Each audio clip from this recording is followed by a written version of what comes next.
நமக்கு என்ன தெரியுது, 1ஓட 5 பெருக்கணும் எழுது நமக்கு 5, 5ஓட 5 பெருக்கணும் எழுது நமக்கு 25 வரணும். ஆனா 29 இருக்கு. அப்ப என்ன கான்செப்டா இருக்கும் கவனிக்கிறீங்களா? சோ என்ன பண்ணிருக்காங்க அப்படின்னு பாத்தீங்கன்னா கொஞ்சம் யோசிங்க. அதாவது 1/1 பிளஸ் 0 சரியா, 1/1 என்னது 1 தான், 1 பிளஸ் 0 1 சரியா.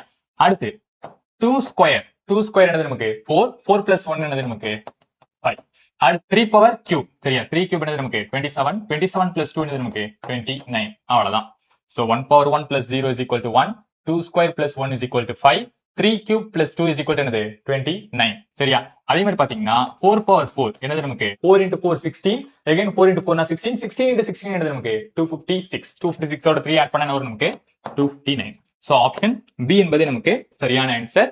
இதே மாதிரி உங்களுக்கு இன்னொரு கேள்வி டிஸ்ப்ளே பண்ற மக்களே, இந்த கேள்விக்கான ஆன்சர் என்ன அப்படின்னு உங்களுக்கு தெரிஞ்சா அதை கமெண்ட்ல பதிவு பண்ணுங்க. இதே போன்ற எக்ஸ்பிளைன் வீடியோக்கு நம்மளோட வெராண்டா ரேஸை ஃபாலோ பண்ணிக்கோங்க. நன்றி. உங்களுக்குன்னு ஒரு அடையாளம், அதுவே எங்கள் லட்சியம். வெராண்டா ரேஸ் பேங்கிங் மற்றும் கவர்மெண்ட் தேர்வுகளுக்கான ஆஃப்லைன் பயிற்சி.